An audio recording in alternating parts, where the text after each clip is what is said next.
Lahat sinabi niya yon.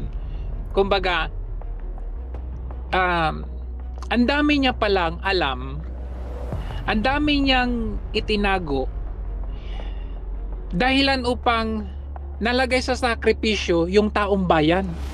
Alam mo yung point na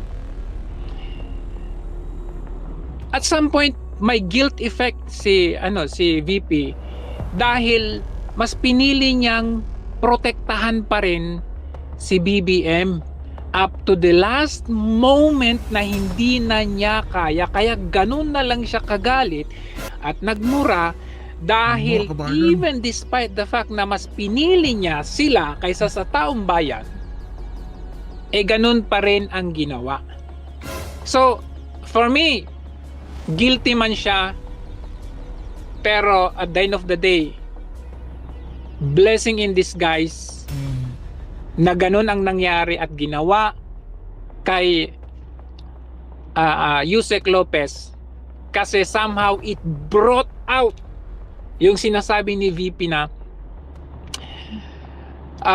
pagsisisihan nyo or mahirap akong maging kalaban. Tama, Kasi Busjo. totoo yun eh. Kailan lalabas yun? Kailan lalabas yung lumalaban na Sara Duterte Yun. kung hindi nangyari yung pangyayaring ito? Tama. Ngayon, tanong nyo, ano ba yung matinding rason? Bakit pilit nilang inililipat itong si Yusek or si Attorney Zulaika Lopez Yun. from from the horror, okay, House of Representatives, roar, ano ba yung roar? Bahala na kayo, basta horror na ang tawag natin doon. Inililipat, gusto nilang ilipat from the horror to the women's correctional.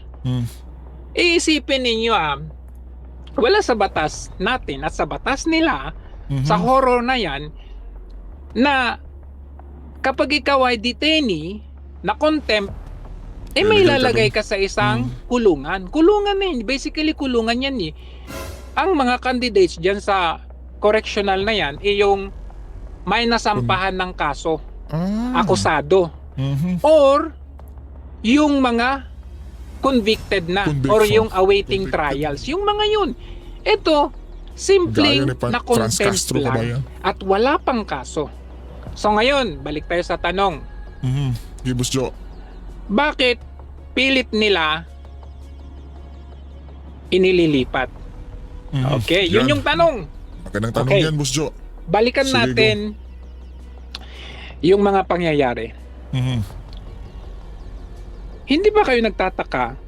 I mean, hindi na tayo nagtataka na ang ginagawa nila dito ay Operation or Oplan Destroy Duterte. Lahat na ng paraan ginawa na nila. Lahat ng hearing ginawa na nila. Latest before this is yung si Gloria Labandera na naglabas ng envelope, 'di ba? Wala na 'yon. And then sa part naman ni Duterte, ni Tatay Digong, ganun din. Naglabas sila, kinuha nila si ganito hanggang sa dumating si Colonel Garma. Okay. Kaya nga ang dapat na title ko dito Ano, Busjo? gagarmahin sana si Yusek Lopez pero ... Yun sanang title ko Pero explain ko kung bakit ko sinabi na gagarmahin sana si Yusek Lopez. Hindi pala pero. Gagarmahin sana si Yusek Lopez kung ... Busjo. Bakit? Okay, puntahan natin si Garma. Sige, go, Busjo. Si Garma, noong una, kampi siya kay Duterte. Yes. Walang ganito, walang ganyan, walang ganito, Yes. ganyan. Yes. Kinontempt siya. Nung kinontempt si Garma, syempre sa horror detention facility siya. Walang kuryente. abogado, walang ninuman. Mag-isa niya doon. Anytime, pupuntahan nung mga horror na buhaya siya. Yun Ano na. yung sumunod na pangyayari? Nag-iba na. Yung sumunod na pangyayari, biglang gusto. kumanta at Yan. sinabi Nag-iba na na tono. merong Reward system. reward system Oh, si PRRD. Yun. Okay. At meron pang additional affidavit, two sets The of choo-choo. hearing. Ganon at ganon ang linya nila. Naku. Dumating si Leonardo, ganon din. May dumating na Grijaldo, Colonel Grijaldo. Pinuntahan si Grijaldo ang nagpatunay kung paano nangyari yung ginawa nila kay Colonel Garma. Si Grijaldo nung napunta sa Senado nagsumbong. Anong sabi niya? Pinuntahan siya sa kanyang room. Anong ginawa? Kinausap siya. Anong sinabi? 'Di ba? Pilit pinapagawan ng script si Colonel Grijaldo na hindi pumayag si Colonel Grijaldo. Tama.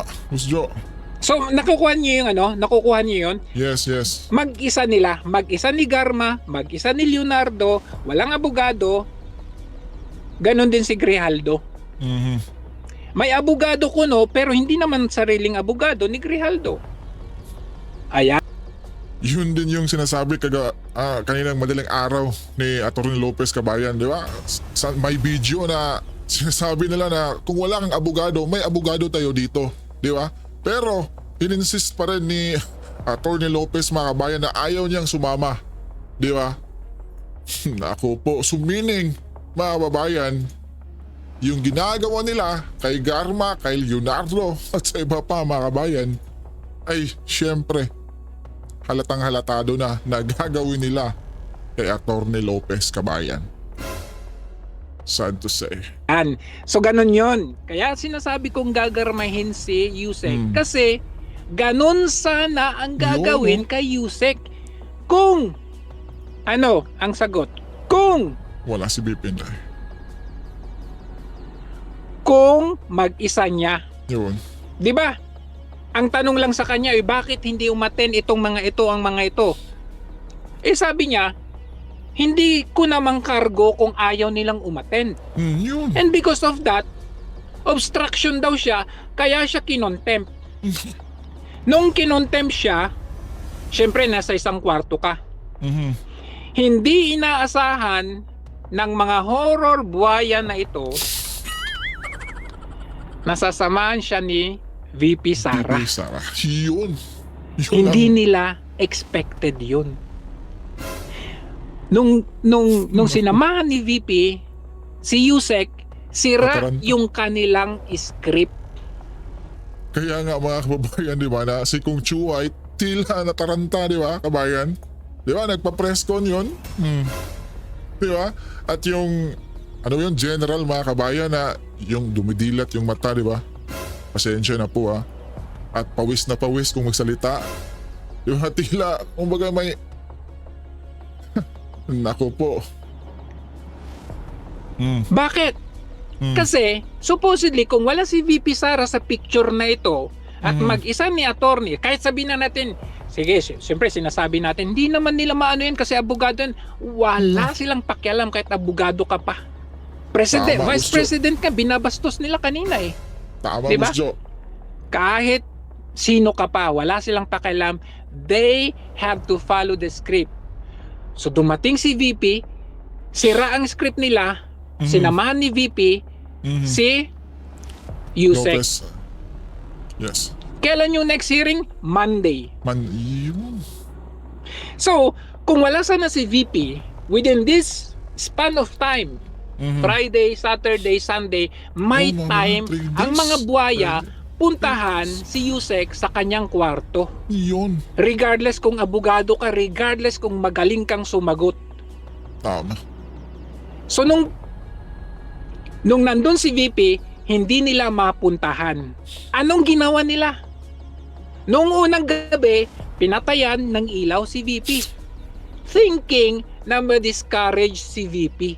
Thinking na mahirapan si VP. Pero hindi. At umuwi. Hindi niya lintana kahit mainit, kahit walang aircon, kahit walang ilaw. No problem, sabi niya. So yung mga buhaya nag-isip, paano kaya to? Paano natin aatakihin itong si Yusek? Nandyan si VP Yun. guarding her. In Yun. short, naging gwardiya Si VP and si VP ni Yusek. Dahilan upang hindi nila maipursu yung kanilang plano sa kanya dahil malapit na yung Monday. Yun. Sa Monday ang next hearing, and supposedly sa Monday ang sasabihin sana ni Yusek babaliktad. Nako po. 'Di ba? Babaliktad, taliwas, kahit whether she likes it or not, Tama. babaliktad yan kagaya ang nangyari kay Garma. Kasi nung kay Garma, Wala. nag-fail sila. Although napabaliktad nila si Garma, pero nung dumating si Duterte sa hearing, Tama sa yan, House Gusto. hearing na hindi nila expected na darating si Tatay Paolo Digong, Duterte. nag-fail na naman sila. Tama. Kumbaga, what we are trying to tell guys is they are trying move after move after move. After Pag move. nag-fail ito, meron na naman silang susunod na i-move. And thinking na ito na sana ang last card nila, itong si Yusek, para ma-filean na ng impeachment si VP Sara kasi they're running out of time.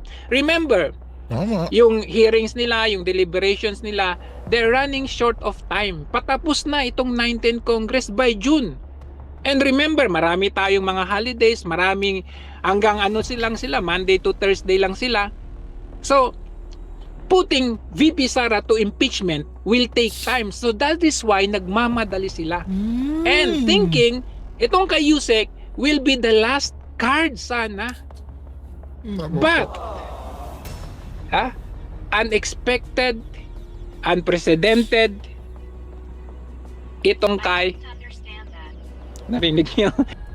So meaning mga babayan no, na si BP Inday ay advanced talaga kung mag-insip mga kababayan. Diba? Iba ang talino ng isang BP Inday Sara Duterte kabayan, di ba? Inunahan kabayan. Pero yung sabi naman sa kabila mga kababayan na si BP Inday raw kaya nandun is sinusulsulan mga kabayan or takot daw na ibulgar ni Atty. Lopez yung katotohanan. Naku po, isang storya ba sila na kumuha dyan kabayan, no? Oh. Di ba? Tuloy tayo, Boss Jo. Unprecedented yung paglalagi ni VP Sara sa horror facility na yan. Kaya hindi ba kayo nagtaka na nung nandun si VP Sara sa facility, anong rason nila? Kailangan daw, yung una, pinapaalis nila si VP. Ayaw ni VP. So nag-isip na naman sila ng paraan. Anong sabi nila? Just to discourage us or palabasing masama si VP Sara, naglagay sila ng mga gwardiya kuno dyan. Kasi nalalagay daw sa alanganin ang seguridad ni VP Sara. That facility itself can be deemed secured or one of the most secured facilities dyan sa Manila. Sabi nila, kasi daw pag kailangan daw bantayan si VP, so mawawalan daw ng gwardiya yung horror facility. So In short, Boss Jo, ang dami na lang alibay. Di ba? ano ang papasukin mo? Yung hindi sila nag-iisip sa mga rason nila Yung ambulance nga hindi nakapasok So ibig sabihin, secured yung facility. So gumagawa lang sila ng reason.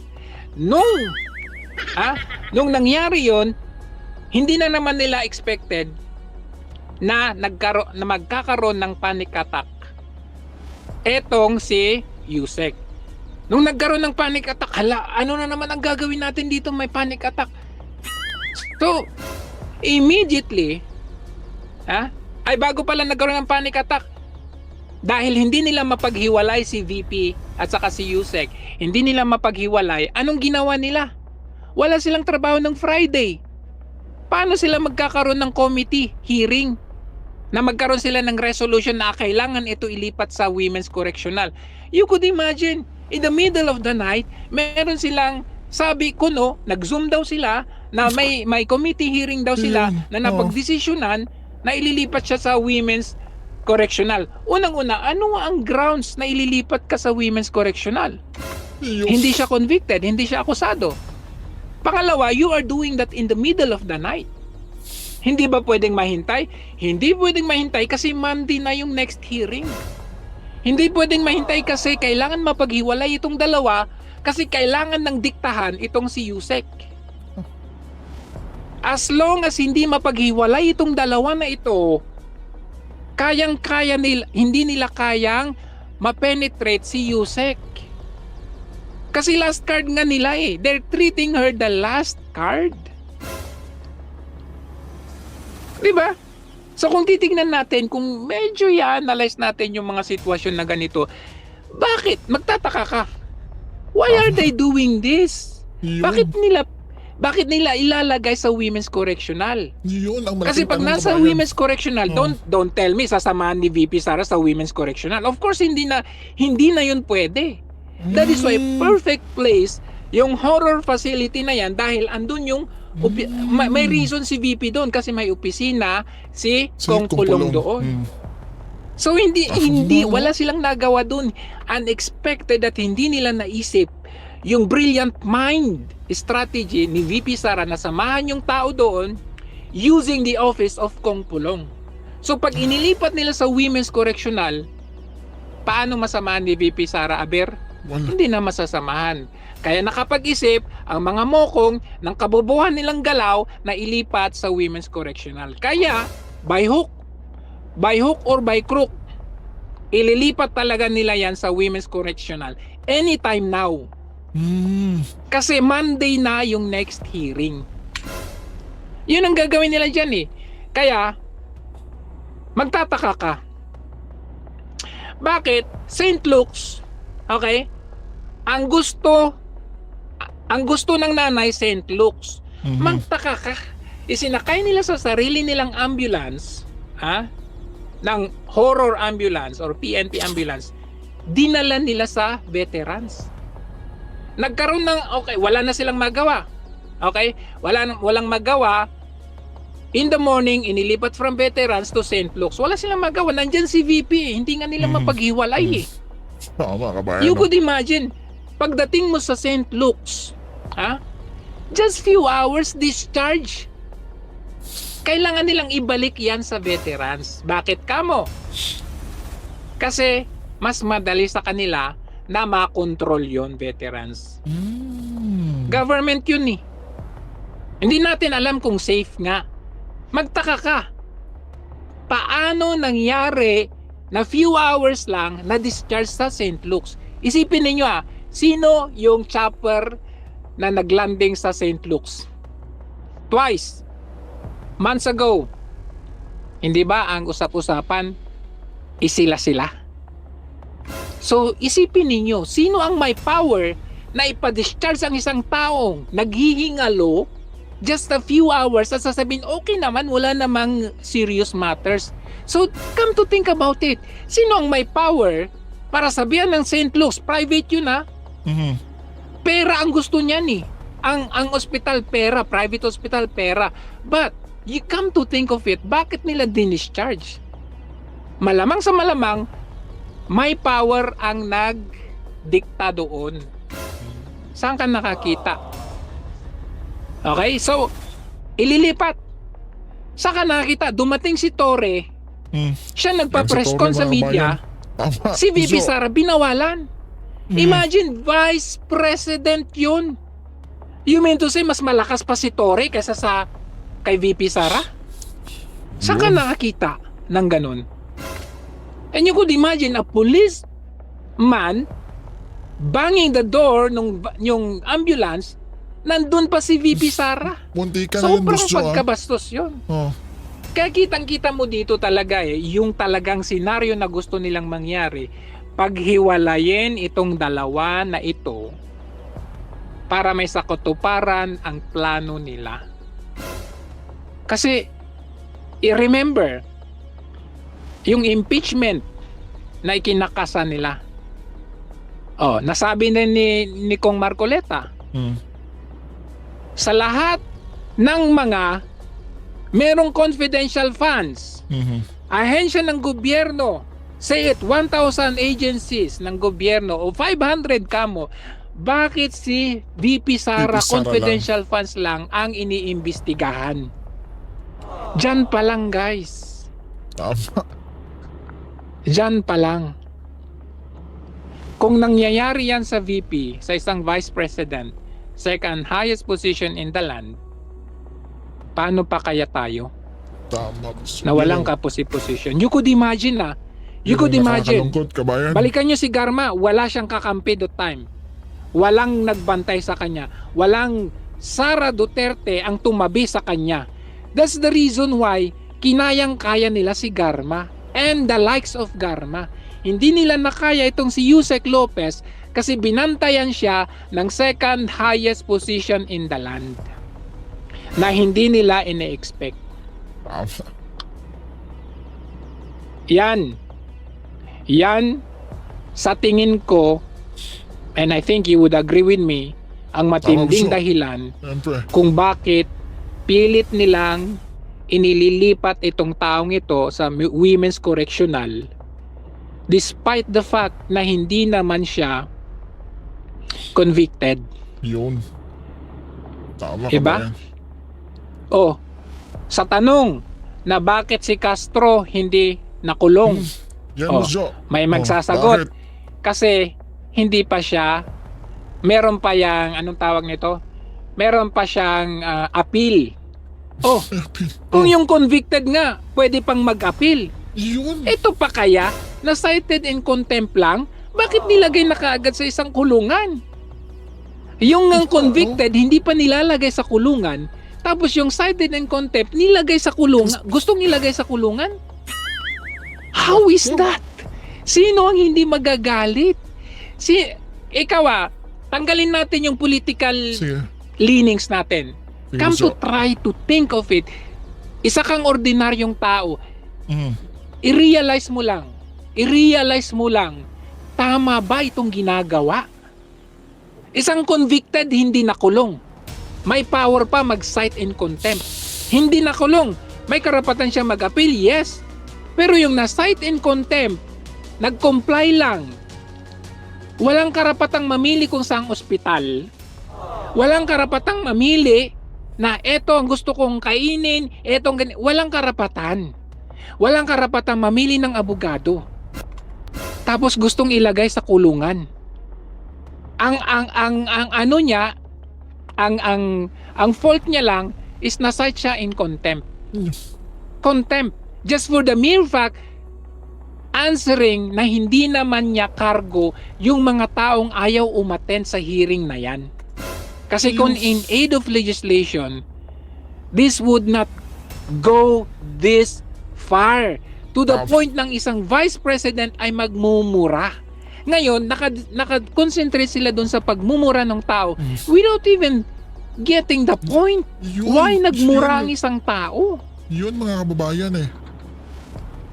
Diba? Yun ang masaklap talaga sa totoo.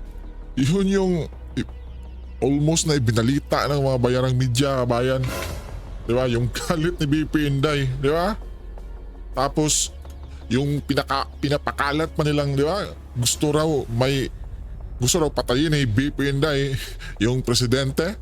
Diba? May hitman daw, kabayan. Diba? Hindi nila ibinalita yung buo, mga kababayan, diba? Saklap talaga. Lang. Boss Jo. Yun ang masaklap. Oh. Alam nyo, maraming nagsasabing people power Anong komento mo dyan, Boss Jo? Time will come. Yun. You know, ang tatay Tama niya, 21 years na naghari bago totally napuno ang taong bayan. Hindi nangyari in just one day. Hindi nangyari in just Years. first term niya, second term niya, or third term niya. Nangyari na lang. It is because of the reckoning. Yung punong-puno na yung tao, Okay, dumating yung 1986, punong-puno na yung tao. Hindi na makontain.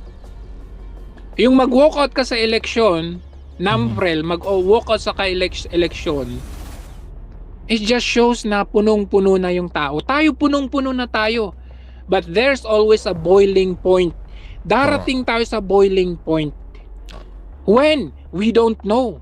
But one day, Agree ako dyan. Gusto. who knows? Di ba? Hindi natin pwedeng i-force. Tama. Gusto nating i-force? Ayan, nakita ninyong ginawa nila sa mga yung biglang tumayo tapos anong nangyari? Yung iba nagba-back out, natatakot. Yung iba nakulong, na-contempt or whatever they do to us kasi ganun ang gagawin nila. So yun lang sa isip ko or sa isip natin na pwedeng pwedeng kasi yung pagmumura na yan ni VP Sara, turning Pwede point na. na natin yan. Alam mo yung sinasabi natin na eto na, there is no turning back. Tama. Talo-talo na tayo dito. Tama. Ito nang simula. Yung murahin mo yung Presidente. presidente, yung tawagin mong Bongbong Marcos yung tao, when dati tinatawag mong Apo, sinasabihan mong Protect BBM, ngayon tinawag mo ng Bongbong Marcos at minura mo pa, talo-talo na tayo dito. There's no turning back. Eto Tama, na boss. yung hudyat, eto na yung umpisa. Hmm. Tama. At sa wakas, narinig tayo ni VP Sara, and I'm sure marami ang nagigising dito. Promise! To tell you frankly, maraming nagising dito. May mga nagme-message, may mga nagko-comment. Yung mga dating asar sa atin, andito na sila ngayon. And it's not that. Even in the police, even in the AFP, nakita ninyo yung mga itsura ng mga pulis na nandyan kanina, yung mga kapulisan na nandyan, na ginagawa nilang human shield. Tingnan nyo yung mukha nila. Tingnan nyo yung mukha nila kung nasa puso ba nilang ginagawa nila? Hindi. Tingnan nyo yung mga facial gestures nila, yung mga mata nila. Yung iba nagko-cover ng face. Bakit? Kung alam mong tama yung ginagawa mo, then dapat taas noo ka. Heads up. Tama. Yung ambulance na kinakalabit ay yung ambulance na tinutugto, ginaganon-ganon kasi ayaw umalis. Kita nyo, nakayuko sila. Bakit? Kasi kung hindi nila gagawin, masisisante sila. Malalagay sila sa alanganin. But I know, they know what they're doing is against the Constitution. Pero, yun nga, eto na, hudyat na, this is the sign. Eto na yung umpisa. Kaya huwag tayong mawalan ng pag-asa. Tama. Gusto. Huwag tayong alam mo yun, yun lang masasabi ko My time. Kung hindi ngayon, malay natin bukas. Yo. Alright? Yun lang. Hanggang sa muli, maraming salamat. Ingat. Grabe mga babayan, no? Tago sa puso yung mga punto por punto na sinasabi ni Boss Jojo, mga kababayan. Diba? Ano na ang nangyari sa ating bansa, di ba? Grabe na mga babayan, no? At tama nga si Boss Jojo na it takes time mga babayan. May tamang oras dyan. Alam ng Panginoong Diyos yan mga kababayan. Di tayo pababayaan yan kabayan.